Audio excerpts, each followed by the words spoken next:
सभी दोस्तों राम राम। तो दोस्तों उम्मीद करता हूँ आप सब बढ़िया होगे, ज़बरदस्त होगे।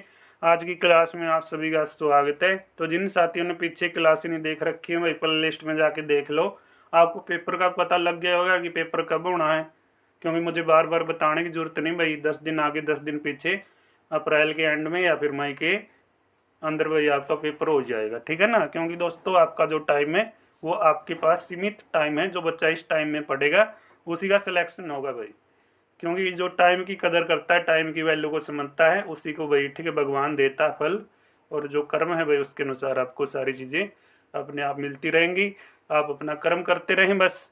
आज की क्लास में पहला प्रश्न आपके सामने भाई, भारत में उच्चतम मैग्नेटाइट अयस्क कहाँ पे प्राप्त होगा भाई? आपको कर्नाटक से प्राप्त होगा। अकेला कर्नाटक इसमें 70% भागीदारी अपनी बनाए हुए है, ठीक है ना। सी ऑप्शन आपका will be the right answer. अगला प्रश्न है भाई, भारत में मैग्नीज का अग्रणीय उत्पादक। भाई प्ले लिस्ट में जाके पीछे क्लासें देख लो, ठीक है ना। एक एक नंबर की हैं सारी क्लास। अगर ये पीडीएफ आपने पढ़ ली ना तो आप खुद देखना भाई अपने अंदर कितना बदलाव आएगा। जो बच्चे मेहनत करते हैं, जो बच्चे पढ़ते हैं, ठीक है ना भाई, वो बता भी देंगे और उनको मालूम भी है कि पीडीएफ की जो वैल्यू है, पीडीएफ के अंदर प्रश्न है वो कैसे हैं।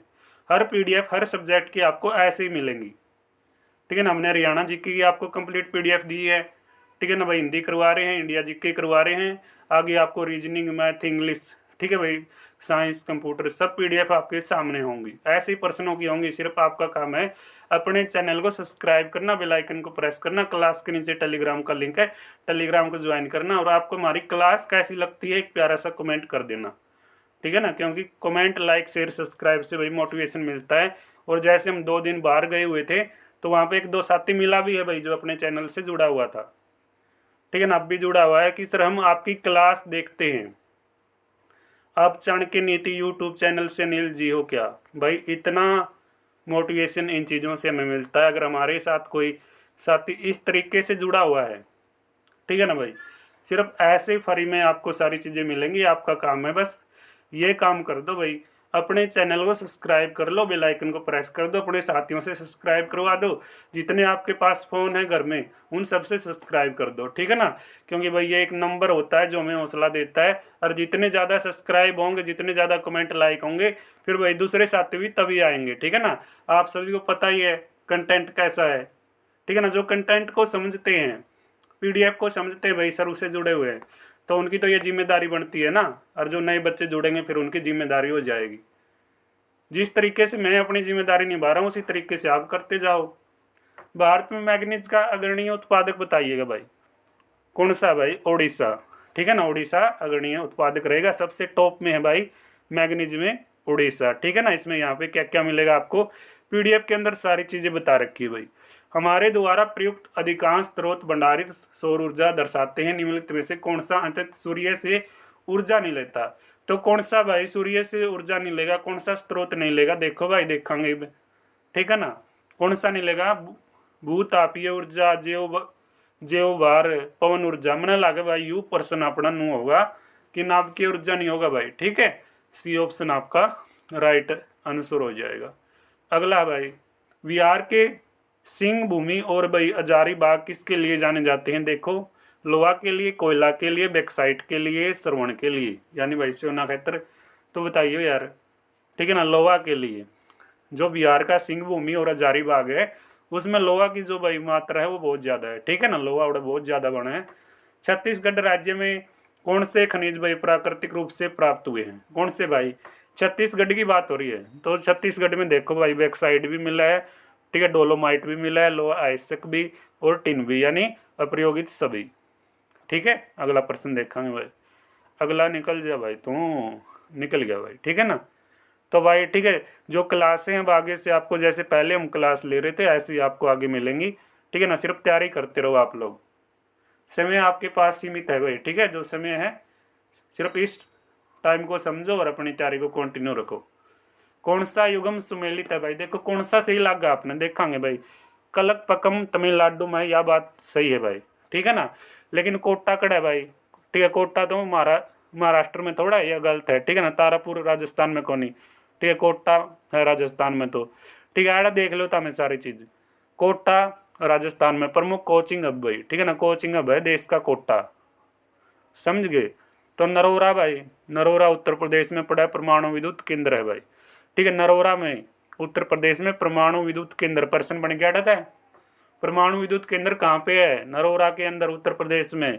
तारापुर में क्या परमाणु विद्युत केंद्र है भाई, तारापुर में भी, ठीक है नहीं। ये देख लो भाई, फेमस स्थान है, कोटमता में जानो, ठीक है ना, नरोरा ने लाग के जानन, तारापुरा ने लाग के जानन, कलपकम में किए भाई तमने बेरा है विद्युत केंद्र परमाणु का, ठीक है, परमाणु विद्युत केंद्र है ये, सारे परमाणु विद्युत केंद्र है, एक कोचिंग अब है भाई, ठीक है। तो याद कर लियो भाई, जब बढ़िया तरीके से प्रश्न है इनके स्थान के सही मिलान करने थे, कौन कौन से जगह पे क्या है भाई, ठीक है। तो अगला प्रश्न है एथ्रेसाइट क्या है भाई, देखेंगे एथ्रेसाइट ने भी किया है ये भाई, यानी उच्च क्वालिटी का, उच्चतम गुण वाला कठोर कोयला है, समझ गए, जमा टॉप कोयला, एक नंबर का, ठीक है, एक नंबर का कोयला, ठीक है, एंथ्रेसाइट भाई, ठीक है, समझ गए, जमा टॉप क्वालिटी, जेन्युइन, समझ गए वगैरह छोरे हो। भारत में इस प्रकार का कोयला बहुत कम मात्रा में जम्मू कश्मीर क्षेत्र में पाया जाता है, जो, ठीक है ना भाई, एंथ्रेसाइट कोयला है वो सब तक कम जम्मू कश्मीर में भाई, ठीक है ना, जम्मू कश्मीर में केसर घाटी में पाया जाता है, ठीक है ना। और ये जो सबसे ज़्यादा कहाँ पे मिलेगा आप देख लेना भाई, 90% इसमें कार्बन होता है, सबसे ज़्यादा बताया सीखो, बताइए भाई, देखा तारी तैयारी किसी है, ये घना चमकदार काला ठोस होता है भाई, ठीक है, बहुत कुछ बता रखे यार इसके बारे में, PDF में पढ़ लियो आराम से, कोई दिक्कत नहीं है। तो अगला प्रश्न है भाई, निम्न में से कौन सी सबसे कम भारी धातु है? सब तक कम और भारी धातु पूछी भाई, तो बताओ यार, ठीक है ना, क्या होगा इसका जवाब? लोहा, ठीक है ना, लोहा आएगा भाई। तो लोहा आ रहा, तो भाई देखा इसमें सोने का जो घनत्व पूछा इसने 19.32 ग्राम प्रति घन सेंटीमीटर, पारे का भाई 13.6 प्रति, ठीक है, प्रति कितना भाई? घन सेंटीमीटर, ठीक है। चांदी का जो 10.49, ठीक है भाई, ग्राम प्रति सेंटीमीटर, और लोह ऐसक 7.87 ग्राम प्रति घन सेंटीमीटर, ये साथ में आता है। और देखो भाई सारे 10 तो ऊपर है, 10 है, 13, 19 है, ठीक है, इसलिए सबसे कम भारी धातु लोहा को जाना जाएगा, ठीक है, कर लोगे याद। भिलाई स्टील प्लांट किसके सहयोग से लाया गया? जमा 100%, इस तरह प्रश्न तो छोड़ो तमने के पाओगा। सोवियत यूनियन मत बोलवाई, रूस ने, समझ गए, सोवियत किसने कमाया? रूस ने कमाया, बेरा हुआ तमने, सोवियत संघ रूस देश ने, तो रूस की सहायता से लाया गया भाई, यू कड़ा लाया गया, बेरा हुआ तमने इसका, कौन ही बेरा? अरे छोरे हो, छत्तीसगढ़ में है वर्तमान में, ठीक है, छत्तीसगढ़ का कौन सा जिला? दुर्ग जिला। 1955 में भाई, तक ठीक है, 1955 में इसकी स्थापना होगी थी, 59 में इसका उत्पादन शुरू हो गया था भाई, ठीक है, 59 में उत्पादन शुरू, 55 में स्थापना भिलाई की, ठीक है। अगला प्रश्न है भाई, कर्नाटक के निम्नलिखित में से कौन से भाई जो क्या हथकरघा उत्पाद वस्तुओं के भौगोलिक संकेतक अधिनियम 1999 के अंतर्गत पंजीकृत किए गए हैं? तो पंजीकृत किए गए हैं भाई, उड़पी साड़ी को पंजीकृत किया गया, किसको पंजीकृत किया गया? उड़पी साड़ी को, किसको दोस्तों? उड़पी साड़ी को, कर लोगे याद, कितने प्यार से पढ़ा रहा हूँ, फिर भी आप लोग यार, ठीक है ना, सब्सक्राइब में कटौती ना करो यार, अपने दोस्तों से कराओ, सब्सक्राइब करो, बेल आइकन को प्रेस करो, फ्री में PDF दूंगा सारी HD क्वालिटी के अंदर बिल्कुल, ठीक है ना, जिस तरीके से हमने आपको हरियाणा जी के दिए। तो अगला प्रश्न है भाई, देखेंगे अगला प्रश्न में क्या कह रखा है, निम्न में से कौन सा स्टील प्लांट, इस्पात संयंत्र भी बोलते हैं स्टील प्लांट को, ठीक है, पूर्व सोवियत संघ आपने पढ़ा था नहीं, सोवियत यूनियन के सहयोग से कौन स्थापित होया था भाई? भिलाई, जिसको हम बकोरा, ठीक है, बाकोरा भी बोलते हैं, सॉरी, बोकारो, बोकारो बोलेंगे भाई इसको, ठीक है, नाम को दोबारा देखिए, बोकारो, ठीक है, बोकारो, देख लियो भाई, कनेक्टर का पेपर था जो उसमें पूछा गया प्रश्न, छोरे हो, ठीक है ना। बोकारो स्टील प्लांट कड़ा बेरा हुआ तमने झारखंड के अंदर है भाई, ठीक है, झारखंड में रूस की सहायता से भी स्थापित हो रहा है। और भाई 64 में स्थापित किया गया था Durgapur steel plant, United kingdom की मदद से पश्चिम बंगाल में स्थापित किया गया है। देखो भाई, दुर्गापुर स्टील प्लांट पश्चिम बंगाल में, किसकी सहायता से? यूनाइटेड किंगडम, समझिए कौन सा देश है? बेरा हुआ हमने रचित, बेरा होना चाहिए यार। राव केला, या जो राउरकेला स्टील प्लांट है भाई, उसकी स्थापना 1959 में हुई, बात तो ठीक है। उड़ीसा में किसके सहयोग से स्थापित किया गया? जर्मनी के सहयोग से भाई, ठीक है। स्टील प्लांट है ये जो संस्थान है भाई, याद कर लियो, ठीक है, स्थापना याद कर लियो, उत्पादन याद कर लियो, क्योंकि हरियाणा वाले हैं भाई, कुछ भी पूछ सीखे, ठीक है, बिना पैंदी का लोटा हरियाणा, समझ गए कि मैं भी पेपर में ऐसी क्या भाई, ठीक है, सारी चीज़ें आपने ध्यान से देखनी पड़ेंगी। तो छोटा नागपुर के पठारी क्षेत्र में निम्नलिखित में कौन से उद्योग अधिकांश केंद्रित हो जाएंगे? उर्वरक उद्योग, भाई ऑटोमोबाइल उद्योग, चीनी उद्योग, लोहा और इस्पात उद्योग। तो आपका जवाब क्या आएगा प्यारे दोस्तों? हरियाणा सिटी एग्जाम 2022 के अंदर सेकंड शिफ्ट में प्रश्न आ चुका है। तो डी जवाब दे रहा भाई, लोहा और इस्पात उद्योग यानी स्टील का उत्पादन इसमें हो रहा था भाई। ठीक है ना, हो रहा होगा, अब भी बात तो नहीं लग गया भाई मैंने। अगला प्रश्न है भाई, कांडला बंदरगाह भाई। ठीक है ना, कांडला बंदरगाह प्रश्न पूछ लिया, कड़े की है या गुजरात की? के बोलोगे था मैं, मैंने तो लगता नहीं भाई। एक नंबर तो पक्का करोगे छोरे। और यह जो कांडला बंदरगाह है ना भाई, इसका नाम बदल के कर दिया गया 2017 में दीनदयाल बंदरगाह भाई। ठीक है ना, कांडला बंदरगाह का वर्तमान में ठीक है नाम क्या है 2017 में? दीनदयाल बंदरगाह भाई। ठीक है, प्रश्न हुआ है दीनदयाल बंदरगाह कड़ा है, तो बता दिए गुजरात में। ठीक है ना, 2017 तो पहले यह कांडला बंदरगाह थी। रात में वाहन चलाते इसमें मोटर वाहन की गति सुरक्षित गति के लिए खाली स्थान रखना चाहिए। कितने किलोमीटर की रफ्तार था भाई? 45 किलोमीटर प्रति घंटा की रफ्तार था अपने गाड़ी को, समझ गए वगैरह, चलाना चाहिए। कोंकण रेलवे को खाली स्थान से जोड़ता है, तो भाई जोड़ागा तो ये मन लगे भाई ठीक है, रोहा और मंगल यानी मंगलूर भाई। ठीक है, दोबारा देखो, रोहा और मंगलूर भाई, कर लोगे याद। और पहली बार परिचालन हुआ भाई 26 जनवरी 1998 में, और इसमें ट्रैक की जो लंबाई है 741 किलोमीटर है भाई। ठीक है, बात तो एंडी है भाई छोरे, एक एक नंबर की बात रहे चीते हो। पढ़िया करो यार, मैं इतना आराम तक करवाऊँ। अम्बाड़ा किस राष्ट्रीय राजमार्ग पे आता है भैया? ठीक है ना, कल हम अम्बाड़ा गए हुए थे 2 दिन के लिए, कल क्या परसों गए थे। ठीक है ना, कल का दिन सारा लगा, रात को आए भाई, देख लो रात को आए, उसके बाद हमने सुबह आपकी क्लास को रिकॉर्ड करना शुरू कर दिया। आपके लिए इतनी मेहनत कर रहे हैं, देख लो, समझ गए ना भाई। मुझे बताने की जरूरत नहीं, आपको ही पता लग रहा होगा कि जो कंटेंट आपके सामने, ठीक है ना, किसी कारणवश तो आपकी क्लास मिस हो जाती है, लेकिन ठीक है वैसे आपकी क्लास यहाँ पे मिस नहीं होगी। आप बस सपोर्ट करें, सब्सक्राइब करें, लाइक करें। मुझे बार बार ये शब्द बोलने अच्छे भी नहीं लगते, क्योंकि आपकी ये जिम्मेदारी है। आप आते ही चैनल पे ये काम पहले कर दिया करो, ठीक है। तो भाई अम्बाड़ा किस राष्ट्रीय राजमार्ग पे आता है? अम्बाड़ा किस पा भाई? NH1 पे दोस्तों। ठीक है ना, इसका क्षेत्रफल है 1569 वर्ग किलोमीटर पूछे अम्बाड़ा का भाई। ठीक है, 1128,350 इसकी जनसंख्या है। और बात करें भाई साक्षरता, यहाँ के लोग कितने पढ़े लिखे हैं? 87.46, बहुत खूब पढ़े रहे। अम्बाड़ा जिले में 18 स्थानों की इंदिरा महत्वपूर्ण भूमिका निभाई थी। अम्बाड़ा उस समय के सैन्य डिपो या करता। ठीक है, भारत की पहली भाई क्या थी ये? तो भारत की पहली एकीकृत जल मेट्रो परिवहन परियोजना हाल ही में 6 जुलाई 2016 को किस शहर में शुरू हुई थी मेरे भाई? किस शहर में शुरू हुई है? कोच्चि। कोच्चि कड़ा है केरल में, चित्ते हो, कड़ा है केरल में। 6 जुलाई 2016 को कोच्चि केरल में ये शुरू कर दी गई। कद शुरू करी? 6 जुलाई 2016। भारत में किस राज्य में सबसे लंबी राष्ट्रीय राजमार्ग सड़क है भाई? भारत में पूछा, भारत में देखो जनसंख्या में सबसे ज्यादा उत्तर प्रदेश, क्षेत्रफल में राजस्थान। ठीक है, लंबी, ठीक है ना, लंबी लंबी भाई जनसंख्या यानी लंबी लंबी लंबी लंबी कहानी उत्तर प्रदेश की। तो उत्तर प्रदेश में राष्ट्रीय राजमार्ग भी सबसे ज्यादा मिलेंगे भाई। जड़े जनसंख्या उड़ेगी लोग भी, ठीक है भाई, चालन चुलन में कि दिक्कत नहीं हुआ है, तो गोले समझ गए ज्यादा हो गए, लंबे हो गए। ये बात यार थोड़ा ही पकड़ो और अपना प्रश्न ठीक करो। उत्तर प्रदेश में सबसे लंबा राष्ट्रीय राजमार्ग NH19 है, उसका पुराना नाम NH2 है भाई, वर्तमान में NH19 हो रहा है। ठीक है, किलोमीटर की बात की जाए कितने लंबाई में है भाई? 11,737 किलोमीटर तक। ठीक है, ये बात याद कर लियो, बेसिक सी बात है। अगला प्रश्न है भाई, सर्वेक्षण 2011 के अनुसार सबसे लंबी सतही सड़क वाला भारतीय राज्य कौन सा हो जाएगा? महाराष्ट्र हो जाएगा भाई, जिसकी सतही सड़क, ठीक है भाई, भारतीय राज्य में सबसे लंबी हो जाएगी। ठीक है, कौन सा भाई? महाराष्ट्र। महाराष्ट्र भाई, भारत में सबसे लंबा राष्ट्रीय राजमार्ग भाई देखो उत्तर प्रदेश में हो सके नहीं हो, देखेंगे सारी चीज बताऊंगा यार। तमने उत्तर प्रदेश का थोड़ा ही तमें ना घबराओ। NH7 जिसको वर्तमान में NH क्या बोला जाता है? 44। ठीक है, वर्तमान में नाम क्या भाई NH7 का? ठीक है ना, NH7 का NH44 नाम है भाई। ठीक है, ये है 37-45 किलोमीटर लंबा हुआ। जी वाह, कितना लंबा है। उत्तर में श्रीनगर से और भाई दक्षिण में कन्याकुमारी तक ये फैला हुआ है, समझिए। उत्तर में श्रीनगर से और दक्षिण में कन्याकुमारी तक फैला हुआ है।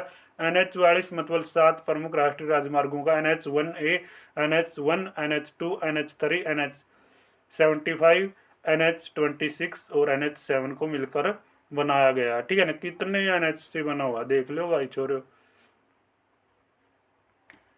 अगला प्रश्न है भाई, भारत का जो विमानन, ठीक है, विश्वविद्यालय वो कहाँ पे खोला गया है? ये प्रश्न भी बढ़िया है भाई, कड़ा भाई। उत्तर प्रदेश में, उत्तर प्रदेश में इसका नाम के टेक दिया राजीव गांधी राष्ट्रीय, ठीक है भाई, क्या विमानन विश्वविद्यालय इसका नाम रख दिया गया है, ठीक है। भारत सरकार के नागरिक उड्डयन मंत्रालय के अधीन आता है ये उत्तर प्रदेश सरकार, ठीक है भाई, यहाँ को देख रही है, यानी किसको? इस विश्वविद्यालय को। तो अगला प्रश्न है, कोंकण रेलवे खालिस्तान को जोड़ती है, पढ़ा था यार अपन ने, कोंकण रेलवे रोहा और मंगलूर को भाई, ठीक है, यही पढ़ा था अपन 26 जनवरी 1998 को, ठीक है भाई। जो रेल परिचालन हो या इसका जो ट्रैक की लंबाई 741, ये प्रश्न नहीं पढ़े हो यहाँ पर, ठीक है ना, ऊपर पढ़ा, लेकिन पेपर है नहीं जो वो अलग मिलेगा आपको, पेपर हमेशा, ठीक है ना, अलग पेपर में पूछा गया प्रश्न है, देख लो भाई। तो अगला प्रश्न है भाई, किस जलमार्ग को सरकार द्वारा राष्ट्रीय जलमार्ग संख्या 2 के रूप में घोषित किया गया है? 1 नंबर का प्रश्न आएगा ये तो यार, ठीक है, इसका उत्तर क्या आना चाहिए बताओ यार, ठीक है, क्या होगा रचित हो, उत्तर बताओ क्या होगा। इलाहाबाद और हल्दिया के मध्य गंगा नदी 1620 किलोमीटर तक, इसका सही जवाब हो जाएगा, क्या हो जाएगा इसका सही जवाब? ए हो जाएगा भाई, ठीक है, डिटेल में PDF के अंदर आपको मिलेगा। भारत में अब तक रेलवे जोन की कुल संख्या पूछी जाए 18 है भाई, 18 है। तब नवेरा रेल की शुरुआत कर दो 1853 में, ठीक है। और भाई 1925 में बॉम्बे के कुर्ला के बीच देश की पहली जो इलेक्ट्रॉनिक ट्रेन है यहाँ चली थी। देश में जोन प्रणाली वर्ष 1952 में लागू की गई, 6 जोन बनाए गए थे शुरुआत में, ठीक है। ये आपका 18 जवाब वर्तमान में हो जाएगा। अगला प्रश्न है, कांडला पतन की जो भौगोलिक अवस्थिति है, यानी कांडला बंदरगाह कड़ा पड़ी अपन भाई, ठीक है ना, गुजरात में, जिसको वर्तमान में दीनदयाल बंदरगाह के नाम से जानते हैं, समझ गए। तो भाई इसका जवाब क्या हुआ? अवस्थित और खालिस्तान राज्य में आएगी यार, गुजरात में आएगी, कहाँ पे? कच्छ की पहाड़ी गुजरात में, ठीक है। D option will be the right, ठीक है ना, डी आओगा भाई, ठीक है, डी ने याद कर लियो, कच्छ की पहाड़ी, कच्छ की पहाड़ी, समझ गए। भारत में पहली रेलवे लाइन किस स्टेशनों के बीच आई भाई? बॉम्बे से ठाणे, बॉम्बे से ठाणे, बॉम्बे से ठाणे छोड़े हो, गणा आसान प्रश्न। 17 मिनट की क्लास हो ये यार, ठीक है ना, क्लास को खत्म कर देंगे अब, मिनट नहीं लाएंगे हम। 16 अप्रैल 1853 को चली भाई पहली रेल है। निर्माणाधीन बम्बई जो अहमदाबाद बुल ट्रेन परियोजना का वित्तीयन खालिस्तान द्वारा किया गया, किसके द्वारा भाई? कौन से देश की सहायता था? ठीक है ना, तो बात नहीं है मेरे भाई, इसका जवाब होगा जापान। जापान की राजधानी कमेंट बॉक्स में बताइए। रे कितना आसान प्रश्न पूछूं मैं तारत है, इसी से प्रश्न पूछूं, ठीक है ना। जे को पुराना दिमाग का बूढ़ा बैठ जे नहीं, को पुराना दिमाग का आदमी वो भी बता देगा, ठीक है ना, राज्य राजधानी से चीज। तो नए युग की परिवहन प्रणाली में से एक भाई पोन टैक्सी को भारत में प्रस्तावित किया गया। यह खालिस्तान आता है, तो भाई यह आता भाई पर्सनल जो रैपिड ट्रांजिट सिस्टम यानी PRT, ठीक है। बी आपका जवाब हो जाएगा, PDF में ध्यान से देख लियो, ठीक है ना, लंबी क्लास आप बनाना नहीं चाहते। अगला प्रश्न भाई, हाल ही में नरेंद्र मोदी ने असम में भारत के सबसे लंबे पुल का उद्घाटन कराया, तो इसका नामकरण खालिस्तान के नाम पे किया गया, भूपेन हजारिका के नाम से। D option will be the right answer, ठीक है। अगला प्रश्न आपके सामने, भारत की पहली बुलेट ट्रेन खालिस्तान के बीच चली भाई, तो यह चली भाई अहमदाबाद से बम्बई, ठीक है ना। निर्माण देख ले भाई, जापान सरकार के सहयोग से किया जा रहा है, बुलेट ट्रेन आओगी बोले। अगला प्रश्न है, तो यह बंदरगाह जिसे भाई अरब सागर की रानी के नाम से जाना जाता है, कितना 90% है, उस बंदरगाह का नाम बताए दे छोरे हो जिसने अरब सागर की रानी को है। तारी रानी तो भाई नौकरी लग गया होगी, ठीक है ना, बिना नौकरी तो रानी आन तो रही। तो क्या जवाब आऊगा इसका जवाब आऊगा कोच्चि भाई, ठीक है। तो अरब सागर की रानी कोच्चि को कहते हैं। तो आज की क्लास में इतना ही, मिलेंगे नेक्स्ट क्लास में, तब तक दोस्तों जय हिंद जय भारत।